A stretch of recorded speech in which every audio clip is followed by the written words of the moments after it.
भक्ति विनोद ठाकुर, चलो भक्ति विनोद ठाकुर जो हैं, तो चैतन्य महाप्रभु के आंदोलन में और हमारे प्रामाणिक आचार्य जो कि भक्ति सिद्धांत सरस्वती ठाकुर हैं, जो परंपरा हमें दी, उसमें भक्ति सिद्धांत सरस्वती ठाकुर के पिताजी भी साथ में उनके गुरु के शिक्षक हैं।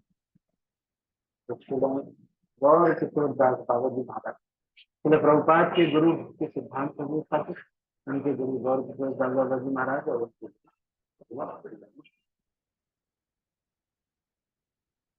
विनोद ठाकुर जिनको केदारनाथ दत्त के नाम से जाना जाता था,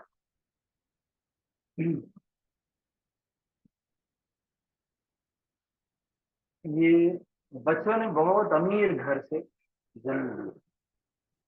2 सितंबर 1838 उनका 2 सितंबर 1838, ये रविवार का दिन था। बीरनगर उल ग्राम में नदिया में इनका प्राकट्य हुआ। ये अपने राजा कृष्ण दत्त जो इनके पिताजी थे, उनके 7वीं संतान थे। ये राजा कृष्णानंद दत्त जो थे वो भगवान नित्यानंद प्रभु के बहुत भक्त थे, और इनके एक और ऐसे ही प्रपौत्र था मदन मोहन।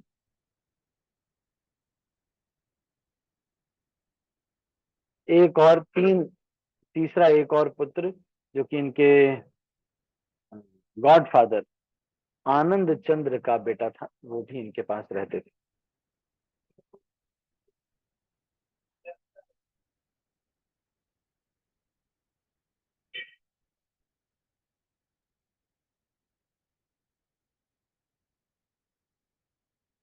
तो इनका जो बचपन है वो बीता एक अपने मुस्तौफी महाशय जो कि इनके दादाजी थे, नाना जी, वहां पर इनका बचपन जो है बीता। तो वहां पे बहुत राजसी ठाट बाट में ये लोग रहा करते थे। कुछ समय के बाद एक इंग्लिश स्कूल में इनको कृष्णा नगर में एडमिशन कराया गया, और ये चर्चा तो बहुत लंबी हो जाए, चलो प्रयास करेंगे, है ना।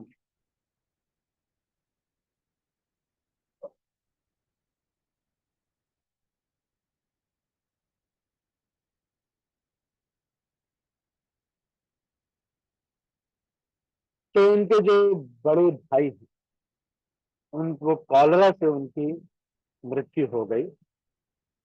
तो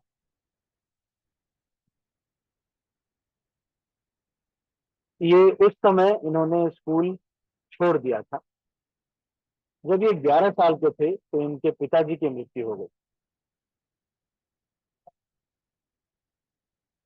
और इनकी जो दादी थी उनको जो जमीन मिली थी उसके ओनर चेंज हो गए, गवर्नमेंट ने कुछ धोखा किया, और इनके घर में बहुत गरीबी आ गई। फिर किसी प्रकार से इनका घर चलने वाला हो पाता था। तो जब थोड़े से और बड़े हुए, जब वो 12 साल के हुए, तो इनकी विवाह एक मधुसूदन मित्र के जो रन घाट के थे, उनकी बेटी जो कि 5 साल की ही थी उससे हो गई। तो पुराने समय में ये होता था कि शादी जल्दी हो जाती थी, पर जैसे मुसलमानों में होता है कि शादी हो जाती है 5 साल की बच्ची से किसी बुढ़े की, और उसके बाद वो उनके घर भी चली जाती है, ऐसा हिंदुओं में नहीं। जैसे ऐसा इसमें बोलते हैं ना कि मोहम्मद साहब जो थे, उन्होंने किसी 3 साल की बच्ची या 9 साल की बच्ची से शादी कर ली, और उसके बाद फिर वो उनके घर भी चली गई, है ना। ऐसा हिंदुओं में ऐसे नहीं होता, शादी होती थी तो भी वो साथ में नहीं रहते, अगर घर भी जाते थे तो जो बच्ची रहती थी वो माओ के पास, माताओं के पास। जैसे राजकुल में ऐसे होता था कि विवाह, क्योंकि क्षत्रिय होते थे तो उसी समय उनका बारात चली जाती थी।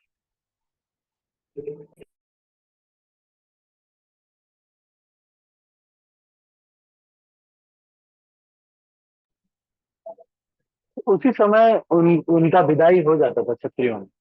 तो भी वो क्या रहती थी कि माताओं के साथ ही रहती थी, उनको आपस में मिलने नहीं दिया जाता। और गौना होता था, जब एक समय वो धीरे धीरे उनकी सेवा करते करते फिर कुछ समय के बाद जब वो एडोलेसेंट एज में पहुंच जाते थे, अम, फिर उनको आपस में मिलने दिया जाता। तो बहुत समय तक वैसे ही रहे, जैसे भगवान राम और सीता मैया का भी विवाह बहुत जल्दी हुआ, लेकिन दोनों ऐसे ही रहते थे बहुत समय तक। ऐसा नहीं हुआ कि दोनों साथ में रह रहे हैं, कोई संतान उत्पन्न नहीं हुई। बहुत समय तक ऐसे रहे, कोई संतान उत्पन्न नहीं करते थे। जैसे मोहम्मद साहब वाला है, तो उसमें जो आयशा जी है, उनके साथ तुरंत ही संतान उत्पत्ति शुरू हो जाती है। पर ऐसा यहाँ पर हिंदू धर्म में ऐसा नहीं। तो फिर इनके घर में बहुत गरीबी आ गई और किसी तरह से इनका घर चल रहा था।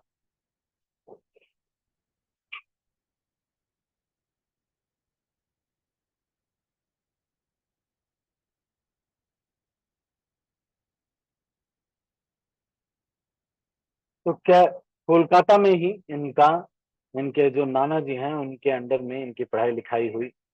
और फिर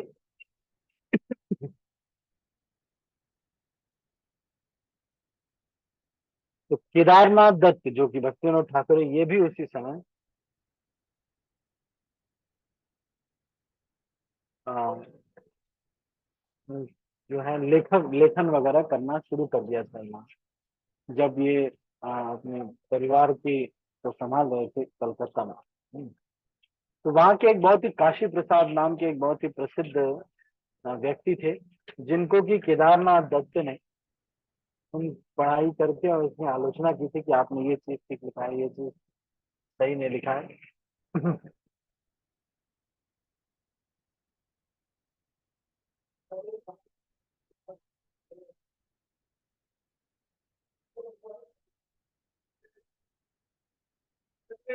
तो काशी प्रसाद जो व्यक्ति थे, वो उनके मैन्युस्क्रिप्ट को पढ़ के जो वो लिखते थे, वो इनसे इनके प्रतिस्पर्धा हो गई थी, लेकिन इनके साथ में ही वो काम करते थे, लेकिन न्यूज़पेपर में उसको फिर छापा जाता था। तो कोलकाता के हिंदू चैरिटेबल इंस्टीट्यूशन में, हाई स्कूल में ये गए। फिर उसके बाद हाँ,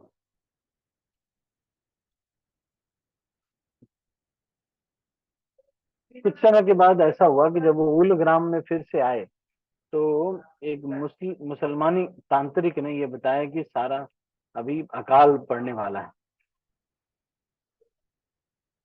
और उसने ये भी बताया कि आगे चल के ये जो बच्चा है, ये जो है बहुत सबकी मदद करेगा। तो श्रील भक्तिविनोद ठाकुर कृष्ण के भक्त बने और ऑफकोर्स मदद तो कर ही रहे। तो जब ये 18 साल के हुए 1956 में, केदारनाथ दत्त कॉलेज में, कलकत्ता में कॉलेज में एडमिशन ले लिया। हम्म। और इंग्लिश, हिंदी, बंगाली, सब में, इंग्लिश और बंगाली दोनों में ये खूब लेखन कार्य किया करते। ये श्रील भक्तिविनोद ठाकुर के बारे में। चलो मैं कुछ कुछ चीजें मिनट से बताता हूँ। ये बहुत ही लंबा है, इसमें अगर पढ़ेंगे तो हम बहुत ज्यादा समय लग जाएगा। तो 18 साल, चलो अच्छा देखते हैं, प्रयास करते हैं। तो ये लेक्चर दोनों ही बंगाली और इंग्लिश दोनों में ही लेक्चर दिया करते थे। और ब्रिटिश पार्लियामेंट में एक बहुत ही अच्छे स्पीकर के रूप में इनकी सिद्धि हो गई थी। तो उन 1857 से 58 के बीच में इन्होंने द पोरिएड नाम की एक सीरीज, इंग्लिश सीरीज लिखी, जो 12 किताबों में थी। और ये जो है पुरु, जो कि राजा थे जिसने अ, सिकंदर को हरा दिया था, उसके विषय में चर्चा मिलती है। बाद में सिकंदर ने धोखे से उनको पकड़ लिया और उसके बाद उनको बंदी बना लिया गया। लेकिन पुरु के बारे में और सिकंदर के बारे में शिला भक्तिविनोद ठाकुर ने लिखी। तो महर्षि देवेंद्र नाथ ठाकुर के पुत्र द्विजेंद्र नाथ ठाकुर, ये जो थे वो श्री ये भक्ति विनोद ठाकुर जी के बहुत ही क्लोज फ्रेंड।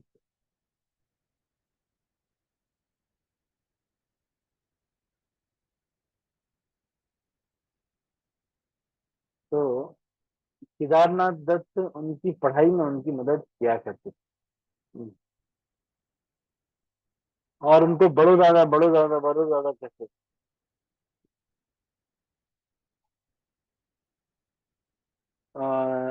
जब थोड़ा और बड़े हुए तो ये क्रिश्चियन जो प्रचार होता है उससे ये बहुत प्रभावित हुए। जो ईसाई जो प्रीचिंग होती है उससे ये बहुत प्रभावित होते हैं और बहुत इंटरेस्टिंग इनको लगा।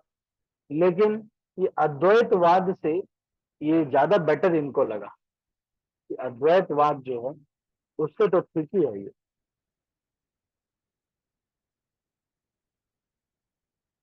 क्यों? क्योंकि अद्वैतवाद में तो ये कह रहे हैं कि आगे चल के सब लोग शून्य हो जाएंगे, हम भी शून्य, तुम भी शून्य, एवरीथिंग विल बिकम जीरो। तो उससे तो ज्यादा ही अच्छी लगी उनकी शंकराचार्य ये जो है क्रिश्चियन फिलोसफी। कम से कम जीसस क्राइस्ट के सगुण रूप को तो मानते हैं ये लोग। एक मिनट वेट कीजिए।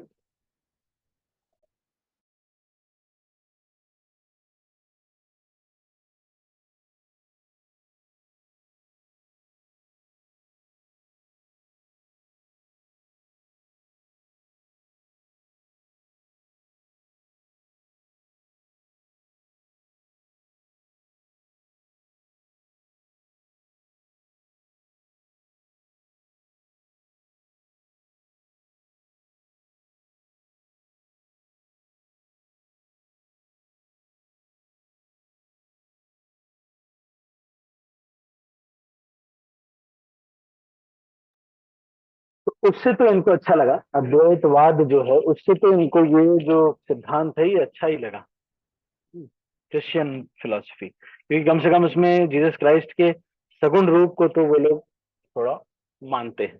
हम्म। तो 1858 में केदारनाथ दत्त वीरनगर फिर आए,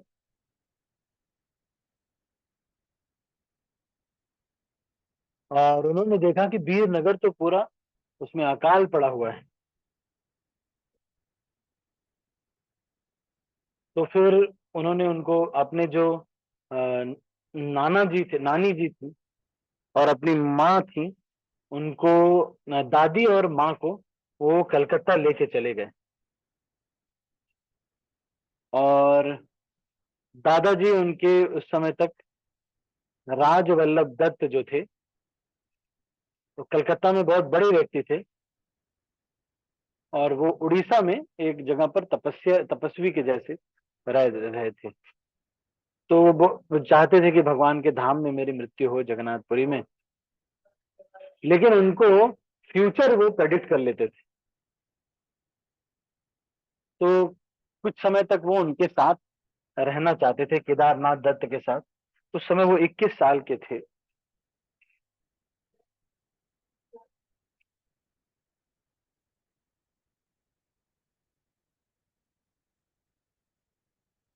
तो वो सारे उस समय धामों में उनको ले करके आ, उन्होंने आदेश किया कि मुझे ले चलो। तो सारे तीर्थों का भ्रमण उन्होंने उनको कराया था अपने दादाजी। वो कि नित्यानंद प्रभु के बहुत बड़े भक्त भी थे। तो अब उनको लगा कि मेरा, मैं तो 21 साल का हो गया हूँ, लेकिन मुझे कुछ राशि कुछ इसके लिए व्यवस्था करनी चाहिए, कुछ आमदनी होनी चाहिए। हम्म। लेकिन उनको बिजनेस पसंद नहीं था, क्योंकि उनको लगता था कि थोड़ा बहुत उसमें चीटिंग करनी पड़ जाती है। और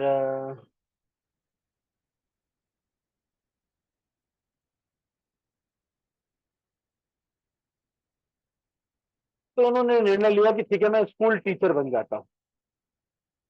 तो तो उन्होंने स्कूल एक स्थापित किया, उसमें इंग्लिश स्कूल वो होता था, छोटी ग्राम में, उड़ीसा में। और इंग्लिश स्कूल होने की वजह से बहुत बड़ा बढ़िया स्कूल बन गया वो। फिर वो कुछ दिन बाद एक टीचर्स का एग्जाम होता है, उसको पास करके, और कटक का जो स्कूल था, स्कूल, वहां पर उनको एज ए टीचर और कुछ दिन बाद हेड मास्टर की पोस्ट मिल गई, भद्रक में, मदनीपुर में, है ना।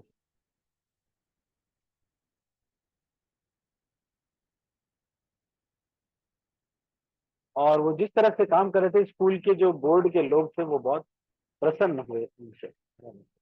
इनका जो पहला बेटा था भद्रक में, वो भद्रक में उनका जन्म हुआ।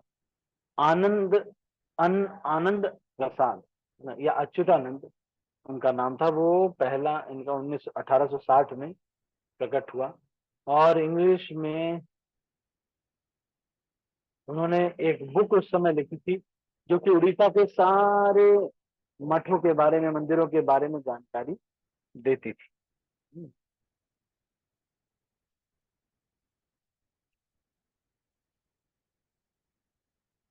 एक British historian sir William Hunter ने उसका उल्लेख इनकी बुक का किया है, इनकी किताब के बारे में वर्णन किया है, और इनके चरित्र के बारे में भी उन्होंने बहुत विस्तार से उसमें जो है लिखा है।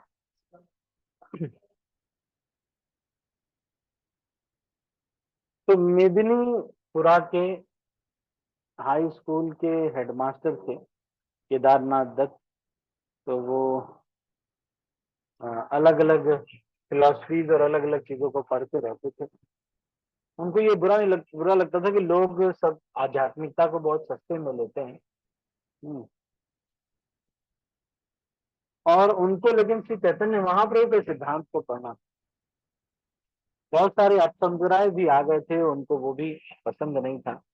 आउल बाउल करता भाजा मेरा दरवेश, सहजिया सफिरे की स्मार्ट जात गोसाई, और अतिवादी चूड़ाधारी गौरांग नागिरी। तो ये मुख्यतः 13 जो है,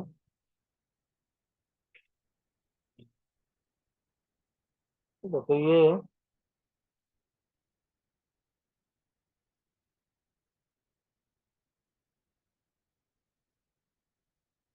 तो इनकी जो पत्नी थी, वो कुछ ही समय में उनका देहांत हो गया। फिर उसके बाद उन्होंने भगवती देवी से विवाह किया, और 1861 में उनको डीएम की पोस्ट मिली बंगाल गवर्नमेंट की तरफ से, डेप्यूटी मजिस्ट्रेट। कलेक्टर ऑफिस में आने लगे, इनके लिए स्पेशल ट्रेन चलती थी इनके घर तक जाने के लिए। उसी समय उन्होंने भ्रातृ समाज नाम का एक ऑर्गेनाइजेशन बनाया था।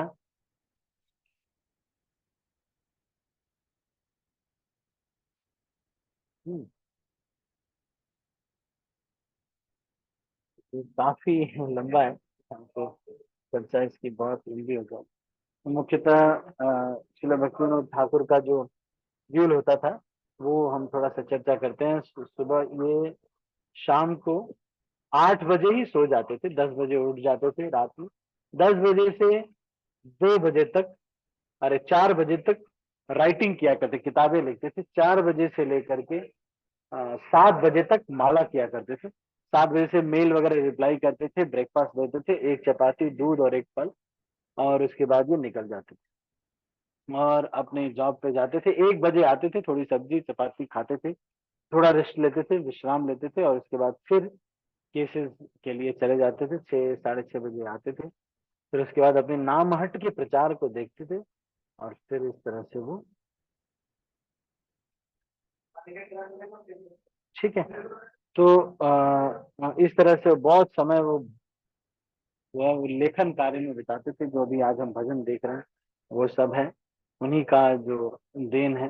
इसके साथ साथ चैतन्य चरितामृत इत्यादि सबके ऊपर उन्होंने टीका लिखी है, सारे ग्रंथों के ऊपर टीका लिखी है।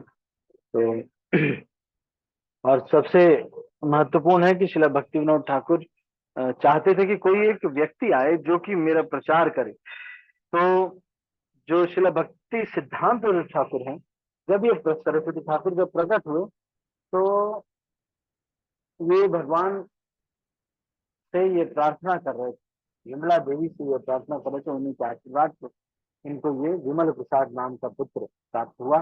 जब ये रथ रुका और इस बच्चे को रथ पे ले जाया गया, तो ये रथ पे जगन्नाथ जी की जो माला है वो इनके ऊपर, भक्ति सिद्धांत ठाकुर के ऊपर गिरी, और इससे वो ये समझ गए कि यही है जो जिनको भगवान भेजे थे प्रचार के लिए। तो श्री भक्ति सिद्धांत सरस्वती ठाकुर उनको जन्म दिए।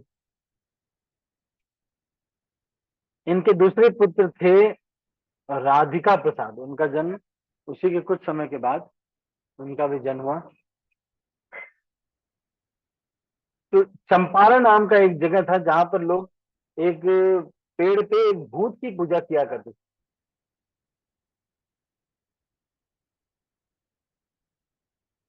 चंपारण नाम के एक स्थान पे ये लोग क्या करते थे, भूत की पूजा करते थे।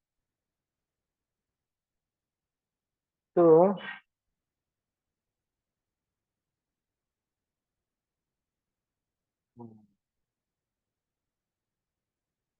किसी के भी, हाँ, जो भी उपासना करता था वो, जो भूत होता था वो जज का मूड ऐसे चेंज कर देता था कि अगर उसकी उपासना के अनुसार उसका केस जो है वैसा हो जाता है।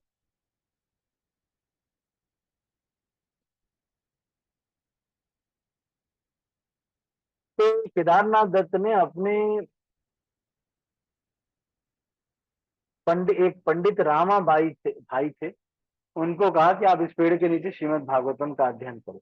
वो हर दिन बोल बोल करके वो जप किया करते थे, श्रीमद् भागवतम का अध्ययन किया करते थे। और एक दिन वो जो पेड़ है वो फट गया और उसमें से वो जीव जो था वो निकल गया, जो भूत बना। ठीक है। तो अभी हम इसको यहाँ पर ज्यादा लंबा नहीं करेंगे क्योंकि वहां पर दर्शनार्थी का समय हो रहा है। पर आप इसको पढ़िएगा, मैं इसको शेयर कर दूंगा, आप इसको और डिटेल में चर्चा को कर सकते हैं, पढ़ सकते हैं। ठीक है। श्रील भक्ति विनोद ठाकुर की जय, श्रील प्रभुपाद की जय, जय गौर प्रेमानंदे हर हर। यदि किसी के मन में कोई प्रश्न है तो वो पूछ सकते हैं। एनी क्वेश्चन और कमेंट? आपके मन में कोई प्रश्न या फिर कोई टीका टिप्पणी है तो हम हरे कृष्णा प्रभु जी, दंडवत प्रणाम। नमस्कार प्रभु जी, फास्ट रहेगा क्या 12 बजे तक? हाँ, 12 बजे तक फास्टिंग है और उसके बाद फिर अन्न प्रसाद ग्रहण कर सकते हैं। जी प्रभु जी, हरे कृष्णा, दंडवत प्रणाम। ठीक, हरे कृष्णा। ठीक है, तो अभी इसको यहीं पर समाप्त करते हैं। आप सभी का बहुत बहुत धन्यवाद। हरे कृष्णा। श्रील प्रभुपाद की जय, गौर भक्तवृंद की जय, जय गौर प्रेमानंदे हरि हरि बोल। हरे हरे